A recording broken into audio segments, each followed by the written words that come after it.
What up, everybody? So I'm on my way to the dyno in this, I believe it's a 2020 ScatPack. This thing has headers, it's on E, port intake, 90mm throttle body. It's got the JLT intake. It's also got dumps at the rear axle, so that was a surprise. We're logging right now. I just put in some 1050 injectors. Just got it started up, so driving down to the dyno. So let's see what it makes. I'm anticipating about 480 or so. Around 480 torque, about 490 HP or so. So we'll get it on the dyno and I'll get back with you guys when I'm there.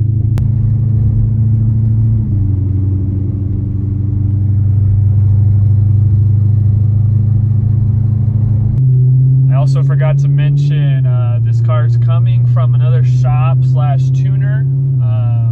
The owner was not happy at all with kind of how that tuner was dealing with him.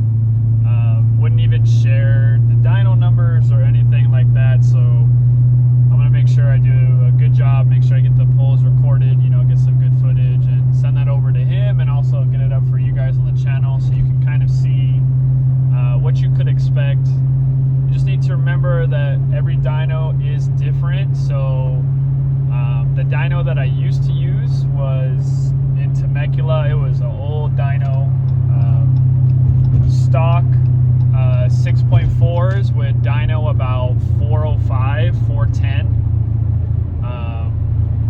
and the 5.7s with dyno about 320.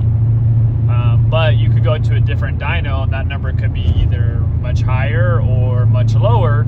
Regardless, it's the same tune, so it just depends on what the number is that the dyno spits out. So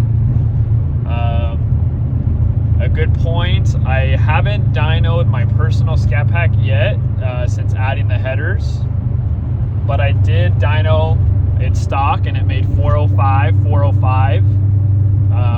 Put it on E, literally just E only, stock cat, stock intake, everything, just injectors and E.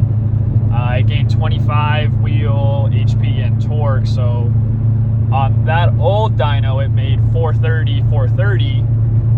But this new dyno that I've been using, scats that are with E and headers are hitting about 470, 480. I had one touch 490 the other day. So it just goes to show you that there could be as large as, you know, a 50 wheel HP and torque difference from dyno to dyno. So it'll be interesting to see. This is probably one of the more beautiful ones I've been in. It's got the wide body with the weld, so I'll show it to you guys when I get there. Here we are, just got to the dyno. Just got it hooked up, so just gotta get it all strapped down. Take a little peek at what's going on over here. JBK got this 426 with a fat blower on it. We're gonna put down at least 1,000.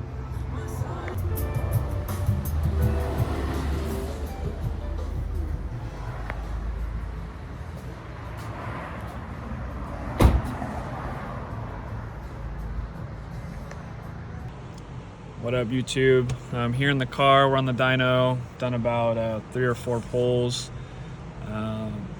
We're hitting about 460 HP, about 489 was our last torque number. So just loading in a new tune right now, kind of walk you through the process of what it looks like on the dyno.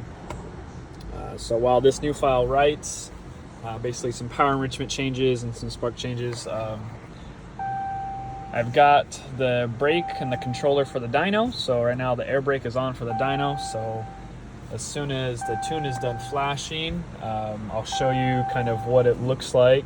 But let me walk out while this tune flashes and kind of show you a little bit about what's going on.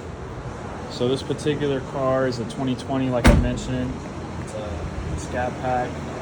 Ported intake, BBK throttle body, 90mm. It's got the JLT intake. We just put a ID 1050X's in. It's got headers, no cats. It also has dumps near the rear axle.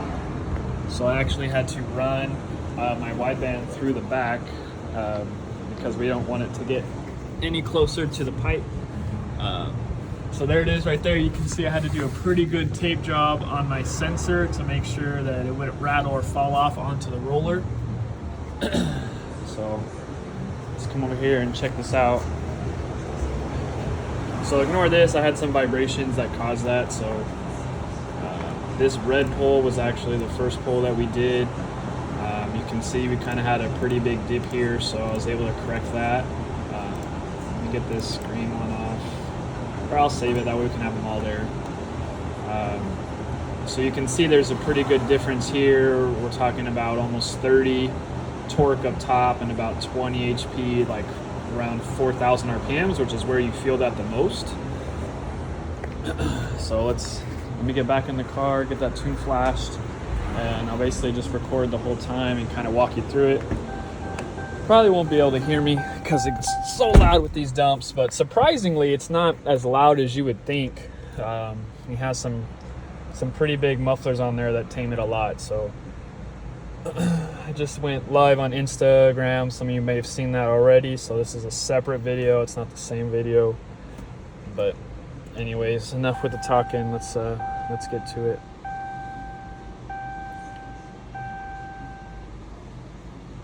So I'm gonna turn the car on. With these newer cars, we go straight to track mode, that way so we can disable the ABS system. I got the wideband here, the gauge. I also got it populating in my scanner.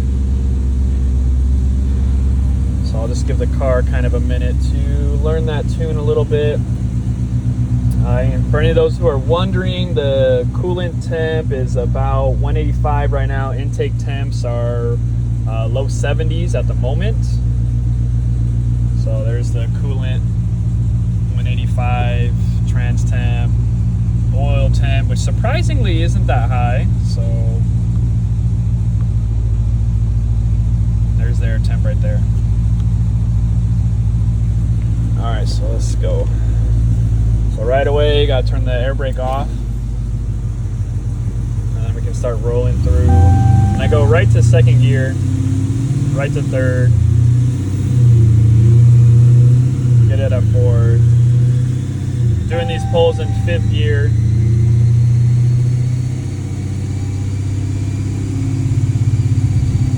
So kind of just waiting for the traction control to kick me off. There it goes. Alright, so now we're ready. So what I'm going to do is I'm going to hit the go button simultaneously when I stomp on the pedal. Right about 2200 RPMs. Essentially a 40 roll.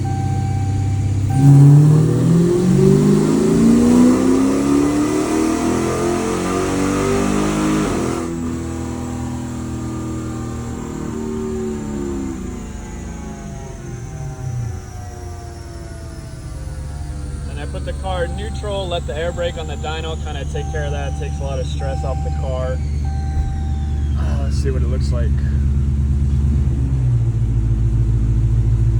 All right, not bad. So that was actually our best one yet. It's kind of hard to see from this angle, but I'll update you. So the numbers are kind of funky just because we're getting some random wheel spin up there. I don't know what's going on with that. So ignore the 575, 545, 629. Those are obviously not accurate.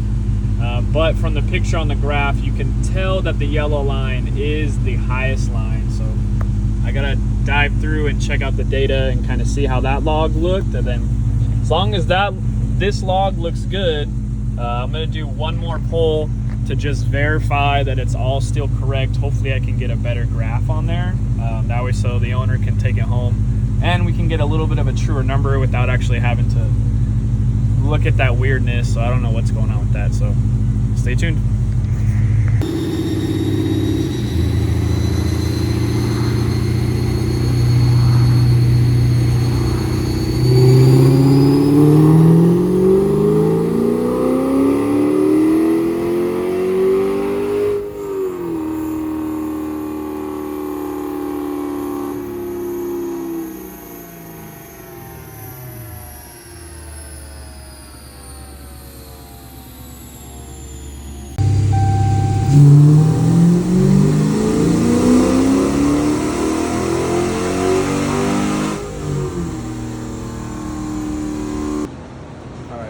question I get asked is, how do you know when you're done on the dyno? Well, I'm going to show you. So we're done on the dyno when we have almost similar exact numbers like this. We have 464, 465, 493.6, 493.9. So we're going to chop that up to about 494, 464. So the red line is what we came in at. So we were able to make more torque throughout the entire power band, as well as smooth this dip out. So at its peak, you can tell that we are making 38 more wheel torque in that spot, and we are making about 25 wheel HP more in that spot as well. And that is down there at 4,400 RPMs, which is where these cars make the most power. So you definitely don't want to see a dip in 30, we're talking a 10% dip, and then it never recovers. So that's how we know we're done. The data on the wideband looks flawless. We're hitting 12.5s all the way through. So if you see T-Boogie out there, watch out, man. He's fast. He will take your money, I'm telling you. But overall, good day of tuning. About an hour or so, and we're all done. So I'm gonna get it unstrapped, get it home, and get it ready for the owner.